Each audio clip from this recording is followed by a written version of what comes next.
Thanks for watching. Let's talk about celiac disease or non-tropical sprue.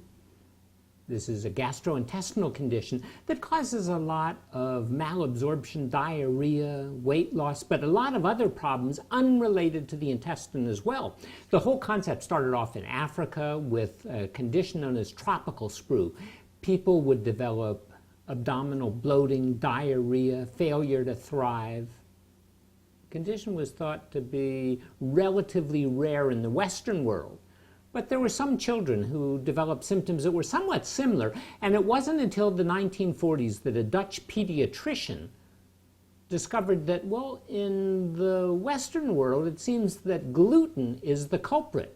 And it was found in 1957 the same problem could occur in adults. And then in the 1960s, it was found that the gluten actually could cause a problem with the small intestine. So now our concept is that celiac disease, or non-tropical sprue, is an inherited autoimmune condition that develops as an immune reaction to gluten and affects the digestive process and more. If it goes undiagnosed and untreated, it might lead to a variety of other autoimmune conditions or osteoporosis or infertility or neurologic conditions and even cancer.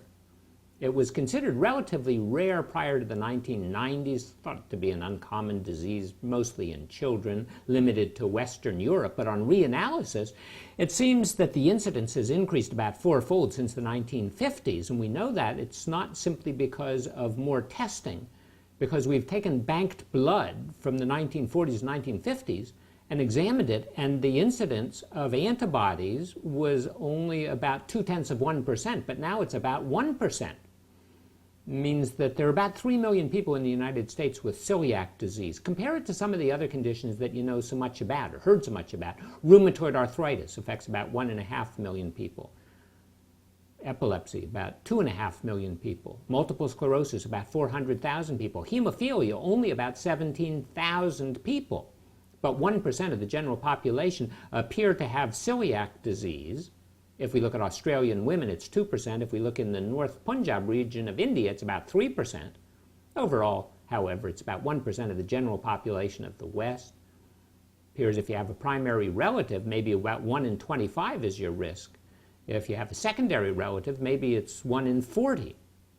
It's estimated that for every diagnosed case, there are probably about 30 undiagnosed cases. There's a delay from the time that symptoms begin until you have the diagnosis established, anywhere between 5 and 15 years. The onset can be any time during life, from early infancy to late adulthood. Some people have a lot of symptoms, some people have relatively few complaints.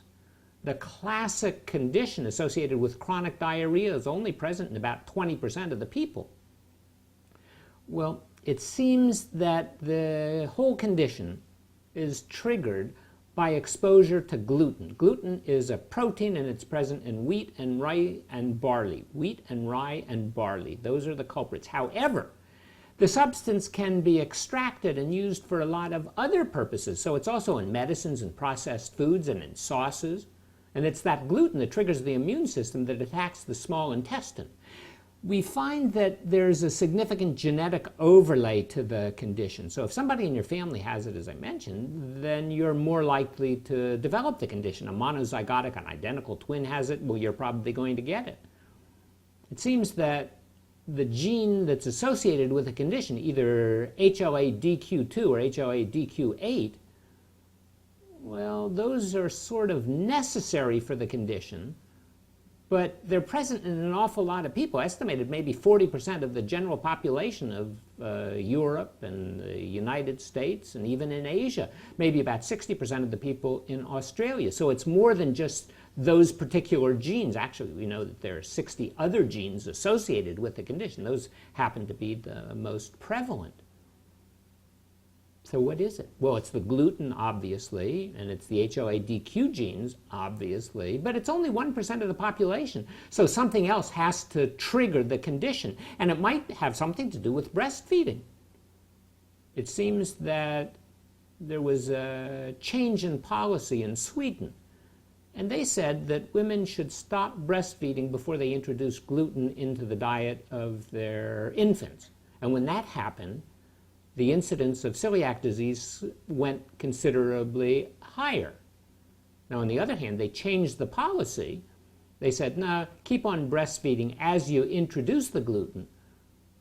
Then the incidence of celiac disease fell.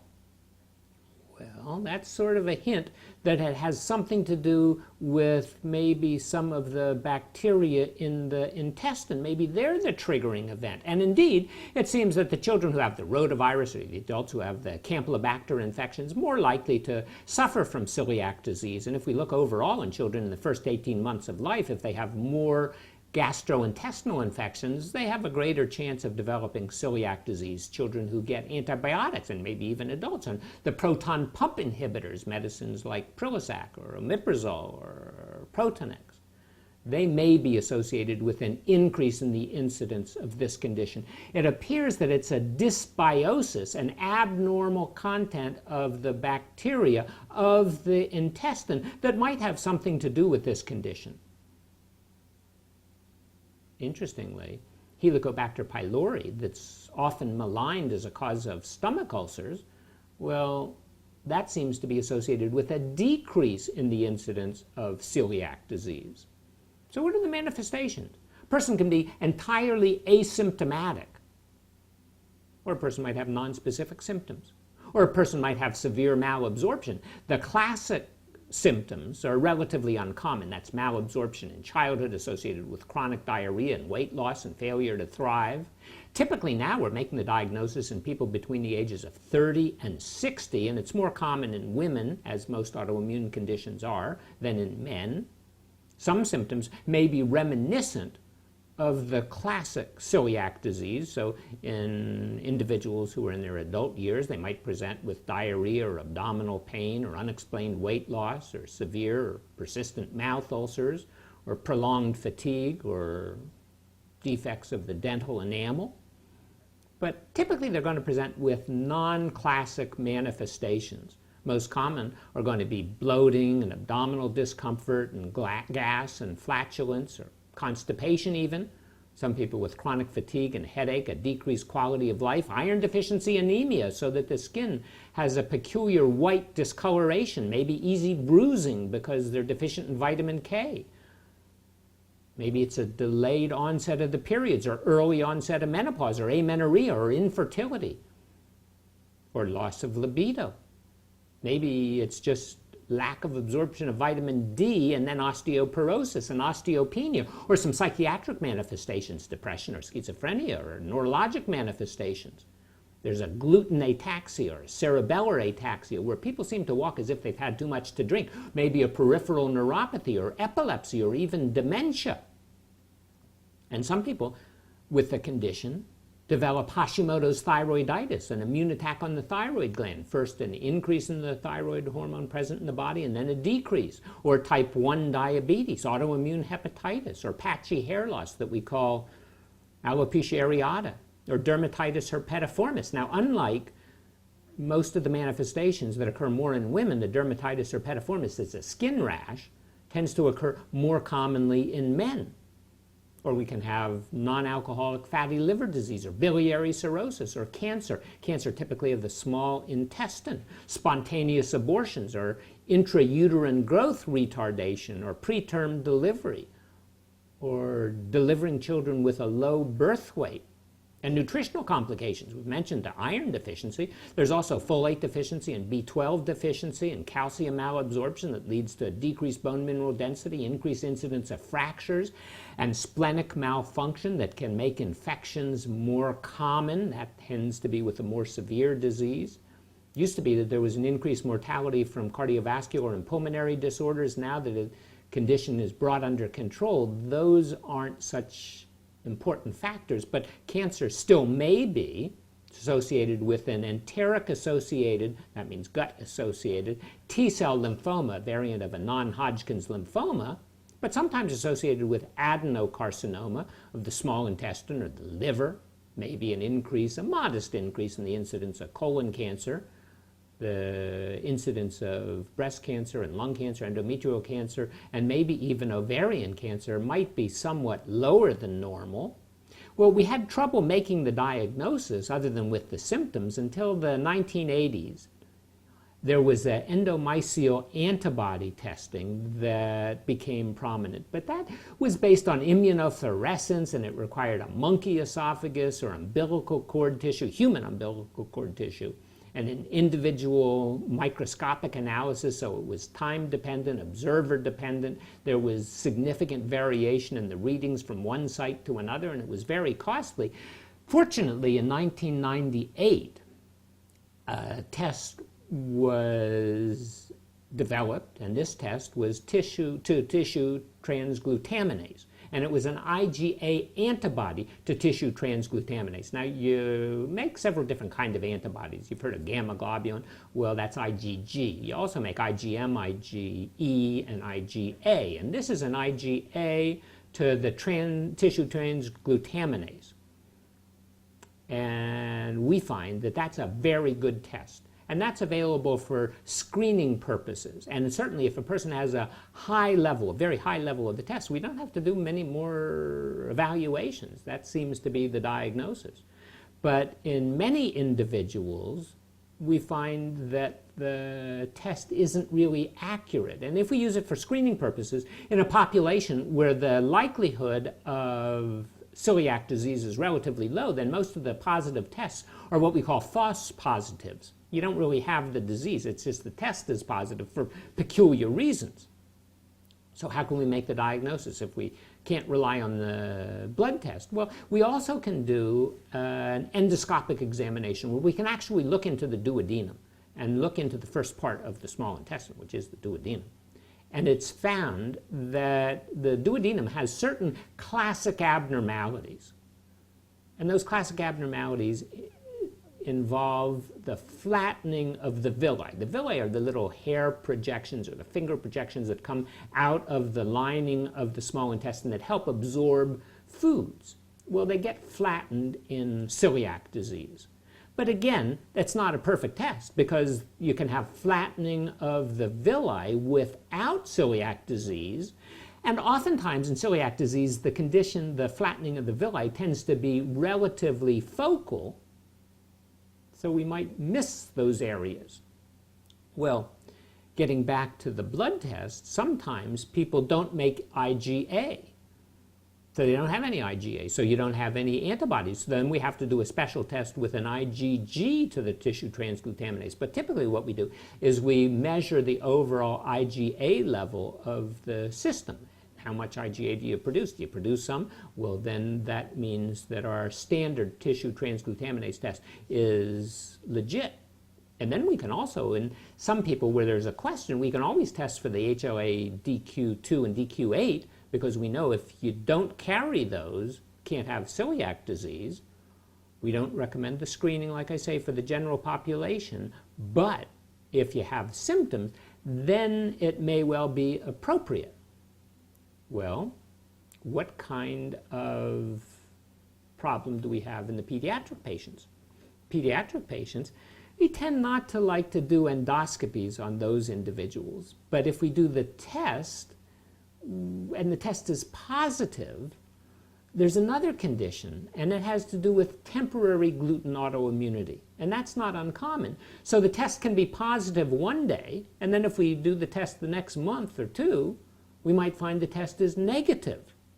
So there's a lot of problem that may develop in our testing procedure. So we need a person who has some of the manifestations of the condition, and then we need a person who has some of the tests that are positive. That gives us a good idea, but it really leaves a lot to be desired at the present time.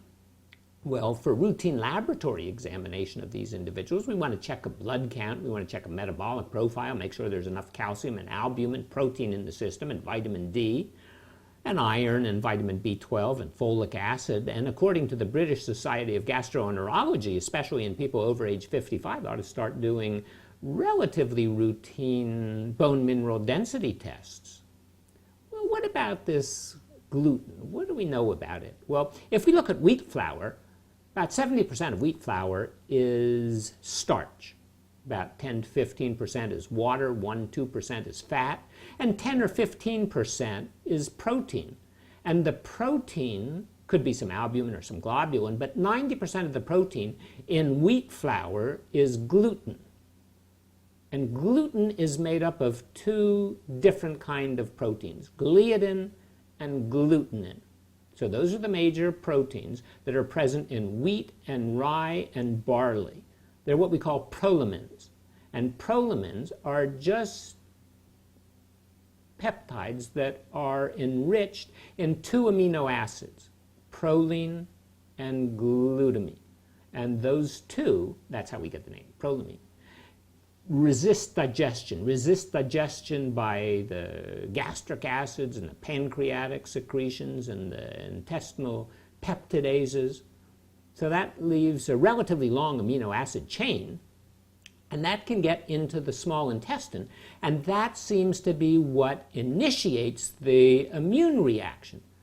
And it initiates the immune reaction with the classic innate immune system and the adaptive immune systems, two different types of immune system that we have, and that leads to a leaky gut, and that leads to the symptoms. Now, additionally, it gets a lot more complicated because there's a substance on the surface of the intestinal cells, and it's known as IL-15.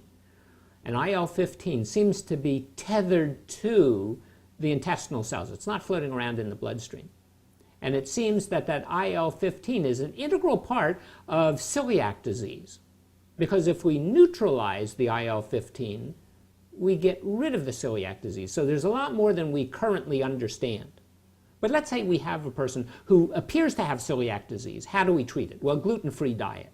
But it's difficult to adhere to a gluten-free diet. But a person can. And if you do, within days of going on a gluten-free diet, most people improve or completely get rid of the intestinal symptoms, but about 20% are going to persist with the problem. 20% are going to persist with the symptoms and with that villus atrophy where the small intestine isn't exactly appropriate. And for those people who follow a gluten-free diet, who actually have celiac disease and don't have lactose intolerance or fructose intolerance or any other kind of condition as well, well, those people who have persistent symptoms on the gluten-free diet, those people seem to be the individuals who are at greater risk for osteoporosis and the malignancies associated with the condition. Now, everybody can tolerate a little bit of gluten. Everybody can tolerate maybe 10 milligrams, maybe even up to 50 milligrams, but an average diet in the West contains somewhere between 10,000 and 20,000 milligrams of gluten every day. So let's say you're following a gluten-free diet. We've made the diagnosis, established the diagnosis, but you still have symptoms. We have to reconfirm the diagnosis. See if there was a duodenal biopsy performed. Make sure the serology is positive. Maybe you're getting some gluten in your diet that you're not aware of. Maybe you have irritable bowel syndrome or microcystic colitis. Maybe you have lactose intolerance, fructose intolerance. Maybe you have sensitivity to some of the carbohydrates we call the food maps. Maybe you have pancreatic insufficiency or small intestinal bacterial overgrowth. We know if you go on a gluten-free diet, you're going to have more carbohydrate and less fiber and less mineral intake than normal, less grain, so that seems to perhaps increase the cardiovascular risk, maybe an increased salt content. We know that gluten-free foods are relatively expensive. The quality varies regarding the status of the food ingredients. And then what's the problem when you travel, you go to a restaurant, you're an adolescent, you have some social pressure, or you take some medicine that contains, or maybe consume a supplement? Well, the percent adherence to a gluten-free diet in those people with celiac disease ranges anywhere from about 40% to about 95%. Traditionally, the diet means that you can't have any bread or pasta or pastry or snack food or thickeners and sauces and gravies. They're also present in additives for flavoring and stabilizers. Gluten is present also in cosmetics and bath products and non-food items that are wheat-based, present in hot dogs and cold cuts and natural flavorings and vegetable gums. So the diet can get kind of restrictive, but fortunately, because of the ingenuity of the agricultural industry and the manufacturing industry, a lot of foods now are made gluten-free. So you can have some pastas, you can have some breads. You just have to read the label and make sure that the product that you select is gluten-free. And you ought to check with the doctor maybe about every 6 months, every 12 months, make sure your diet is okay, make sure that you're getting enough iron, getting enough B12, getting enough folic acid if you're a child, that you're following the normal growth pathways. Everything was sort of made a little bit easier in 2004 when the Food Allergies Labeling and Consumer Protection Act was enacted, went into effect in 2006, and it had a labeling requirement for food items if they contained gluten. Has nothing to do with non-food items. So if you're talking about your vitamin pill, there's no requirement for labeling whether it contains gluten or not. Now we have another problem on top of everything else, and that's with something that's much more common, and it's called non-celiac gluten sensitivity. Some people question the term and believe a better term would be non-celiac wheat protein sensitivity, because it's not just a reaction to gluten, it's a reaction to some of the other products as well, maybe the amylase trypsin inhibitor, or maybe some of the other similar products. That's very common, and most of the people who say they're gluten sensitive have that condition, the non-celiac gluten sensitivity, rather than the celiac disease. We'll talk about that on another show. But basically, now you have the information about celiac disease or gluten sensitivity, autoimmune disease, genetic predisposition, and then a variety of environmental factors, some of which we know, some of which we still have yet to learn about. But it seems the intestinal microbiome, the bacteria that are in your intestine, have a lot to do with whether you're going to develop this condition, a condition that can occur at any time during the course of your life. But for right now, if you have celiac disease, avoid wheat and rye and barley. And remember, it's not just in food. It could be in sauce or candy. It could be a lot of products that you don't imagine. I mean, individuals vary in the tolerance to gluten. And of course, a lot of people believe that they have gluten sensitivity, which is different than celiac disease.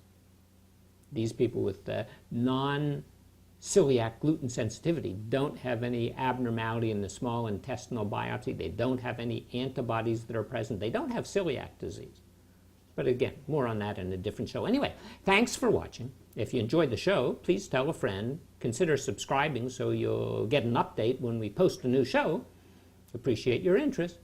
I'm Dr. Ken Landau.